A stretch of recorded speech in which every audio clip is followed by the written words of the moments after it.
Hi folks, JG with VapeSling here. Going to show you the proper installation of your VapeSling, doing it between the Addy and the Batty.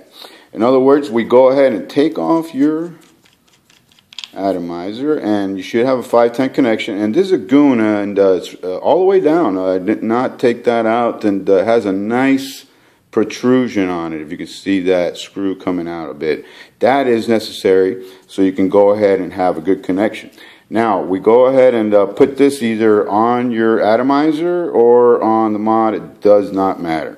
I'm going to choose to do it on the atomizer, and it is tight enough to go ahead and screw it on there instead of pushing it through. And there you go, and you put that right onto your 510 connection for your mod. And I'll set this just a bit, and I'll show you why.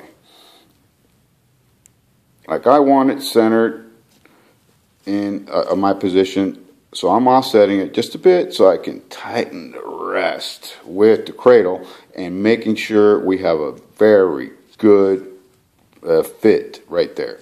Alright, so that's pretty much it, guys. I was using a goon, and it has nice coils on there, no cotton, but this method is good for all your vape slings and all atomizers that have a 510, including tanks. Alright, enjoy, vape slingers.